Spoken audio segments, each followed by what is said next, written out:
lo domina. Primero te saludo con mucho gusto, Víctor. Félix, ¿cómo estás? Qué gusto tenerte aquí en cabina. No, yo muy contento por ti, y felicitarte por tu reciente cumpleaños, Muchas gracias. querida amiga. No podemos más que estar esplendorosamente contentos en favor de ti Muchas y a tus gracias, órdenes. Víctor. Muchas gracias, Víctor. Pues mira, finalmente se va concretando lo que tanto se había dicho, que era catalogar a los grupos criminales, a los narcos mexicanos como terroristas. Y ha avanzado Donald Trump en este sentido. Aunque, pues bueno, para mucho, pues para mí pueden ser terroristas, pero no significa que vaya a cambiar la estrategia en México. Pero para un país como Estados Unidos, ¿qué representa para ellos, la verdad, catalogar estos grupos como terroristas? ¿Qué pueden hacer ellos si no hay coordinación, diría la presidenta? Lo que pueden hacer y lo que se aprecia que viene de una manera directa la estrategia caminando es el cierre de la pinza sobre México y los países latinoamericanos. ¿Por qué razón? Porque no nada más es la denominación de grupos como grupos terroristas a cárteles de la droga, Ajá. sino también el grupo, la fuerza de tarea que se está conformando en Estados Unidos en las diversas instituciones. Ya vimos el nombramiento del embajador en México. Ajá. Ahora estamos viendo el nombramiento del titular de la DEA, Terry Cole. Uh-huh. Entonces, ya nomás para no hacer muy largo la enumeración de personajes, pero estamos viendo claramente que son Sí. personajes que tienen experiencia de intervención militar, tienen experiencia en inteligencia, pero sobre todo tienen conocimiento de las operaciones en Ajá. México. Entonces, no es algo que se pueda tomar desde el punto de vista de la narrativa política, como muchas veces lo hacemos para efectos de comunicación gubernamental, sino tenemos que verlo como una circunstancia de carácter de seguridad nacional. Nuestro sistema primario de radares, por ejemplo, no está capacitado ni tiene la suficiente modernidad para detectar el vuelo de aeronaves sobre el espacio aéreo mexicano, por ejemplo, los famosos PCR, como se llaman en el argot militar o naval. Pues prácticamente fueron donados o comprados a Estados Unidos. Entonces la tecnología es fácilmente manipulable por Estados Unidos.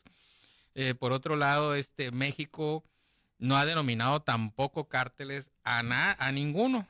Y México tiene la potestad, como todos los estados soberanos en el mundo, de denominar organizaciones terroristas aquellas que le están infringiendo un daño a Ajá. nuestra comunidad, o sea, a México. ¿Quién está infringiendo un daño a nuestra comunidad que pudiéramos catalogar como grupos terroristas?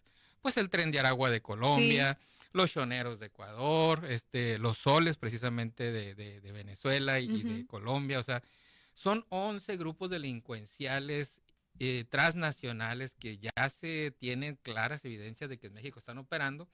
Mas, sin embargo, nosotros todavía no hacemos Ajá. ningún avance, ningún paso para decir estos son terroristas, están lastimando al Así es. pueblo mexicano. Y ¿sabes qué me hiciste pensar, Víctor? Y es algo que no me lo había planteado tal cual y das justo en el punto. Tampoco el Código Penal en México se ha modificado para que específicamente estas personas que le generan tanto daño al país sean juzgados de una manera distinta. Es decir, ¿cómo, por ejemplo, por decir así, al que detuvieron, que fue el jefe de escoltas por ponerte a alguien, el hijo de Joaquín El Chapo ¿Ah? Guzmán, a lo mejor no tienen una forma de comprobar que asesinó, pero claro que asesinó, Víctor. Claro que asesinó, es decir, claro que participó en un grupo. Es más, hasta a mí también no me gusta llamarles grupo delincuencial porque son cárteles, es un Sí, ya cártel que es opera una organización. abiertamente. Y Uh-huh. vemos también cómo las fiscalías les tiembla con los nombres y por la presunción de inocencia, estas bestias, por favor, Víctor. Hay mucho que analizar y nos estamos perdiendo mucho en debates muy simples y superficiales cuando pues hay que Pues en proteger narrativas políticas, en realmente. narrativas Uh-huh. políticas, justamente, ¿no? Sí, efectivamente, das en el punto, como con tu astucia periodística, estimada Michelle. Mm, Primero que nada, nuestra política de persecución penal tiene que acudir ya, por ejemplo, al análisis de contexto, porque el delito de delincuencia organizada es un delito intangible, es muy Uh-huh. difícil de probar. Es como cuando nos llegan a demandar por daños a la moral o difamación. Son delitos intangibles, sumamente difíciles de probar en un proceso judicial.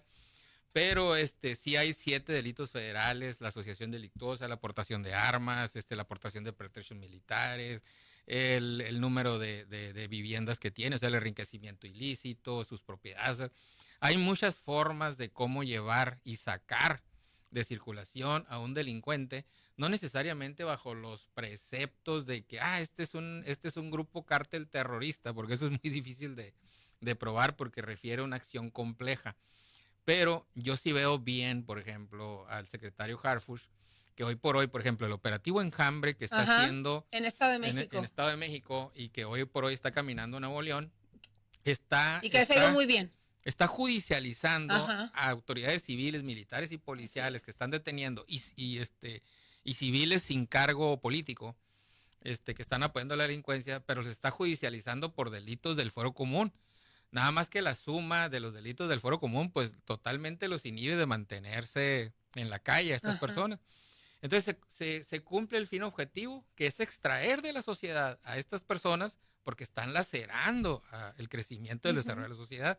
Entonces, bien por ese cambio de estrategia en la política de persecución penal, pero sin duda esto tiene que replicarse a las 32 fiscalías del país y evidentemente a la operación de la Fiscalía General de la República. Víctor nos decía, tuvimos un encuentro con Adrián Fonseca, subdirector del INEGI, hace días acá en Palacio de Gobierno, donde nos explicaba cómo ha bajado la percepción de inseguridad en Sonora y por qué específicamente en algunos municipios como Ciudad Obregón, que ahí detectamos que efectivamente la gente en las colonias, por el trabajo que se ha hecho desde el tejido como implementó o quiso implementar el gobierno, está funcionando con los operativos, pero que el crimen organizado, es decir, los grupos, las células de los cárteles, pues son lo que genera el terror, porque la gente, por ejemplo, no sale en la noche a caminar, o sea, está en sus colonias, convive sin miedo, sin problema, pero también identifica las detonaciones de arma de fuego en Año Nuevo, no como pirotecnia de Año Nuevo, como algo, sí. ¿Me explico? Algo que le genera... Algo festivo.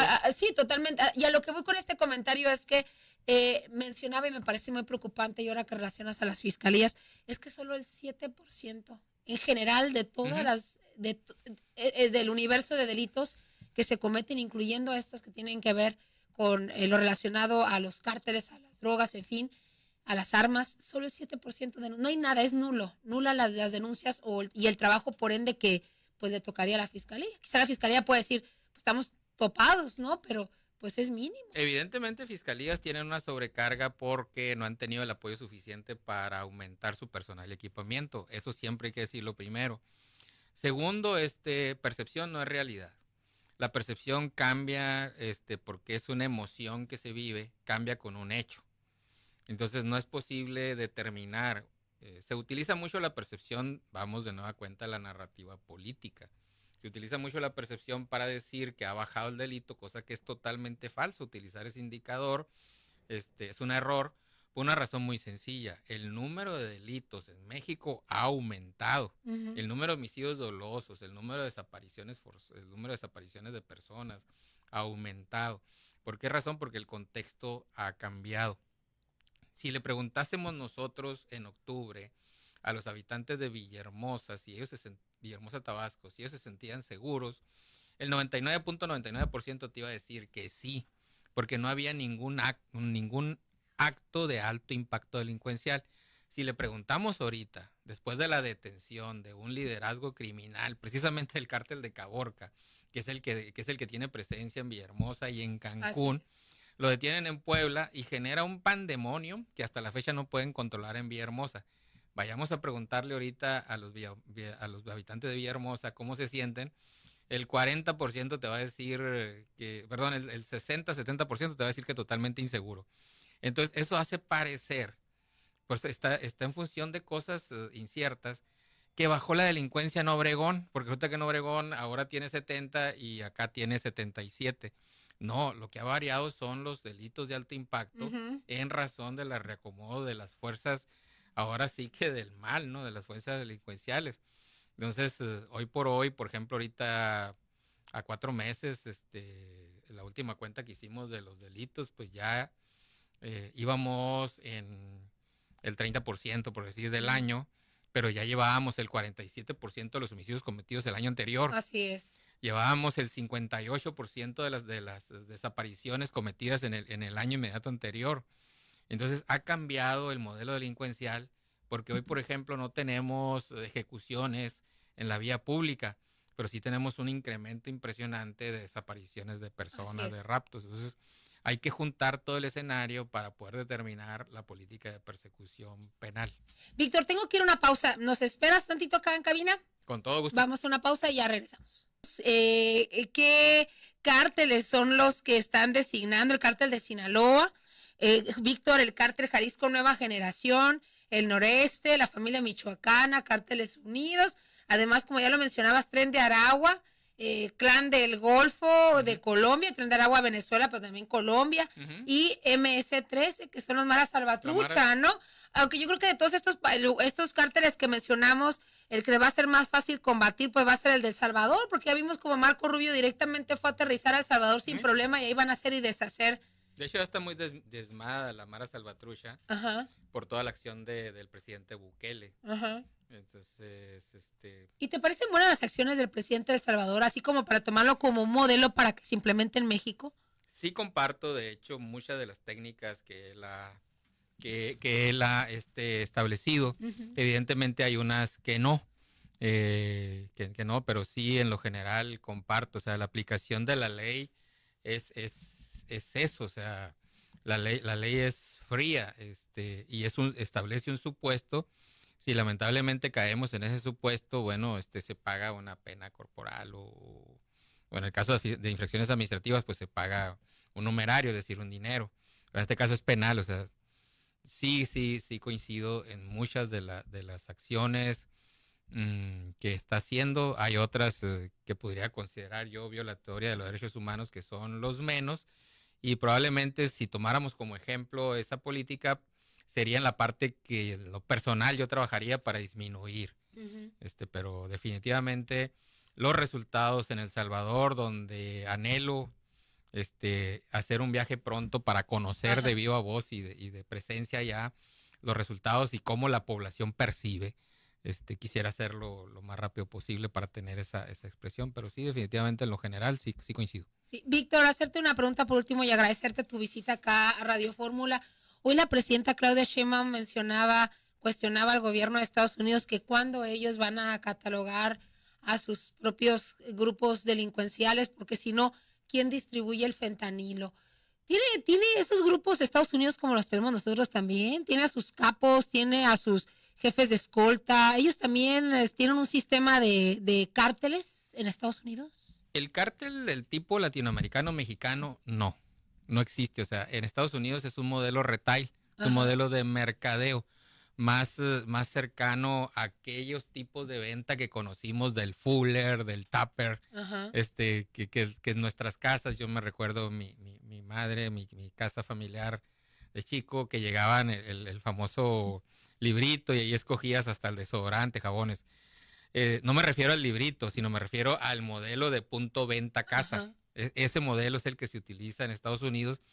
Está tan fraccionado porque se fracciona por barrios y las ciudades, se fracciona por regiones, por ejemplo, los bikers, los traileros, una serie de cosas que ya están perfectamente establecidas en Estados Unidos, que se vuelve silente. Es una operación logística en Estados Unidos. Por eso es que no van a encontrar jamás un símil de un Chapo Guzmán gringo. No lo hay porque el modelo es totalmente distinto. A los gringos lo que les molesta, bueno, a los norteamericanos, no quiero ser despectivo y lo digo con respeto, a los norteamericanos lo que los irrespeta y les molesta es que el modelo de cártel mexicano y latinoamericano irrumpe violentamente en sus ciudades, creando descontrol, creando violencia, más de la que ellos ya tienen, que proviene de la guerra. Y esto es lo que ellos vienen a ordenar. O sea, yo no veo que ellos estén preocupados tanto por el tema de salud pública, porque si lo vemos, muy lamentable la pérdida de vida de cualquier ser humano, pero si lo vemos con el conglomerado norteamericano, es un porcentaje mínimo, y ojalá cada vez sea más chico, más mínimo, o sea, que menos personas sean drogadictas o sufran adicciones. Entonces lo que hay que controlar es el modelo latinoamericano, que evidentemente se desorganizó totalmente, porque aquellos que eran los operadores de contención, es decir, las fuerzas del orden y de aplicación de la ley en Latinoamérica, en muchos de los casos han pasado a la permisividad, han pasado al dejar pasar, O al abrazo, no balazos. Así es. Víctor, Félix, te agradezco mucho esta entrevista con nosotros. Gracias, como siempre, por la disposición. No, al contrario, querida amiga, siempre contento de estar contigo. Un placer, Víctor.